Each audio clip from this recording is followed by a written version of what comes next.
Hey girls, very quick video because I don't want to go too much into it because it's a pretty big thing to do, the subconscious mind and how we think and how we can change our thought patterns. So a lot of you will have heard me talk about this before, especially if you've met me or spoke with me on the phone. And this is just a diagram of what like I didn't make this up. This is something that we're taught eventually about how to change our thought processes. And if you're stuck in that zone where you know that you want to stop or manage your drinking better, you can actually make a decision to do it, but you don't end up doing it. It's not that you're lazy or couldn't give a shit or anything like that. It's your programming. And your whole life is revolved around your programming. So I'll just quickly go through it. I think everything's backwards for you, but this is the mind and the subconscious mind. And this is you down here, little person. And then, like, it's like a thought bubble. Think of it as a thought bubble. So when we are born, okay, this part is gone. We don't have it yet, So there isn't even a line there. So when we're born, your mind is like that. You're an infant, you're a baby, and you will accept anything that is dropped in. So you've got your mum and dad, you've got your surroundings, you would say your food, you know all about food, or you learn all about food, and I suppose siblings. Okay, so we'll just stick that down. So you will accept anything that is given to you as belief. You wouldn't question, when you're an infant, you wouldn't know how to question. You're taught that later. So basically, your subconscious mind is a collection of everything you have been told your whole life going into that. Okay? And then as you get older, you start to think for yourself.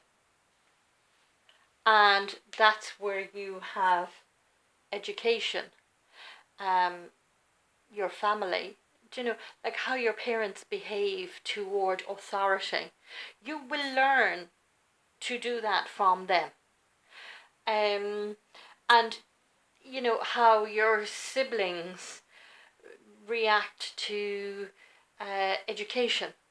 You are going to learn things from them. You will learn behaviors. We don't just have behaviors. Everything you are and everything you are today is something that you have learned and something I have learned.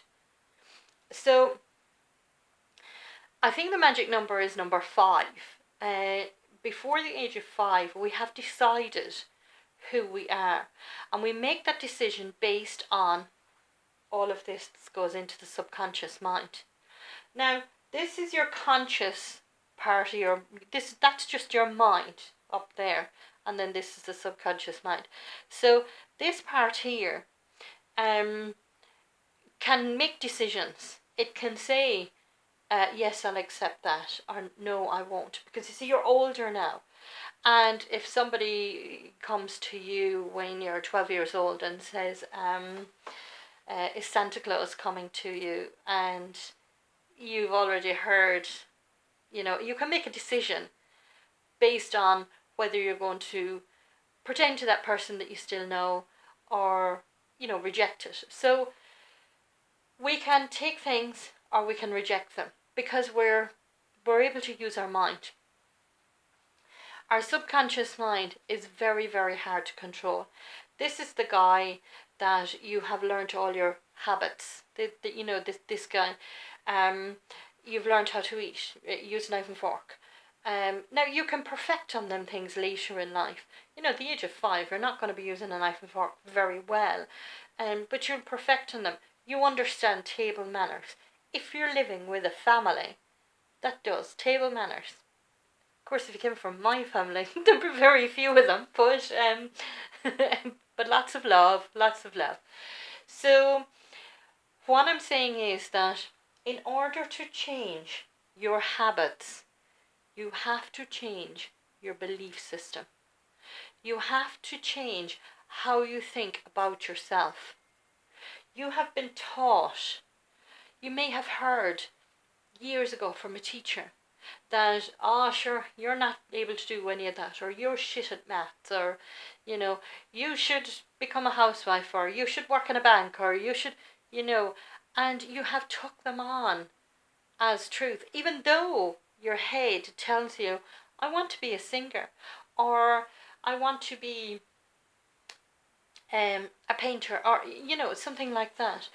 You will always know deep down what you want, but it gets smothered with all this conditioning, with all this programming that you accept from media, from family, from society, from all these kind of things.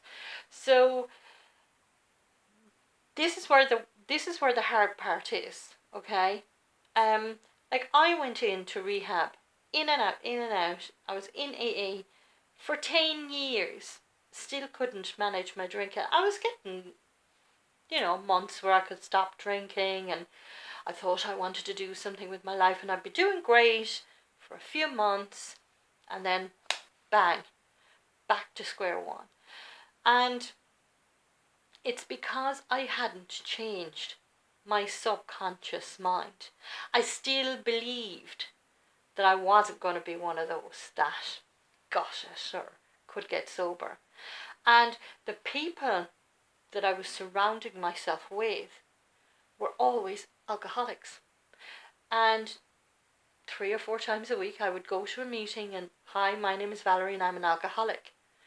You'll never ever grow. You'll never emotionally grow if you're going to keep saying to yourself, oh, I have a drink problem, or oh, I can't control this in my life, or I can't control that in my life.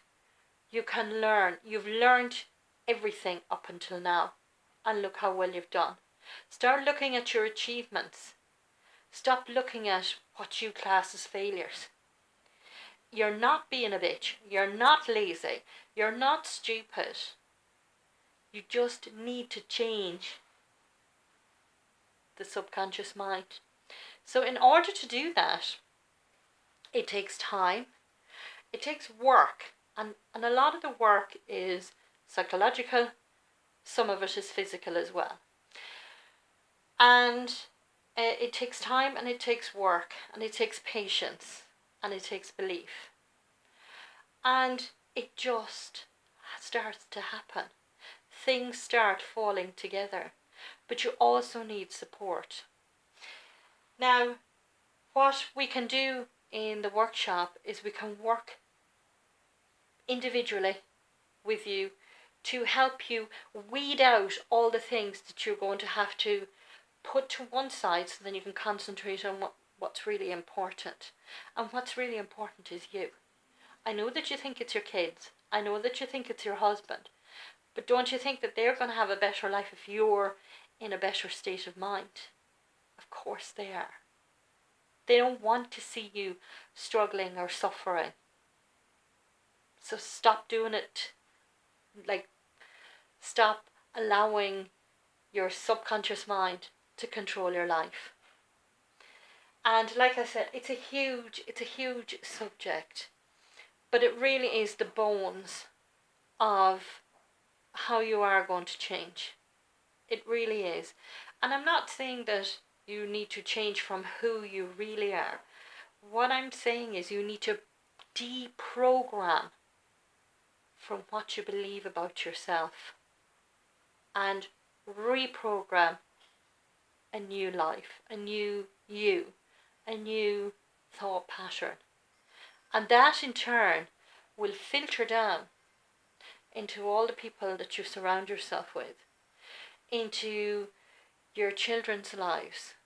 Your children may never have to suffer with alcohol issues or weight issues or husband or wife issues, or that They will have a self-belief in themselves, or a knowledge and power that whatever comes their way, if they find themselves stuck in holes and in relationships they don't want to be in, that they can pull themselves out of it.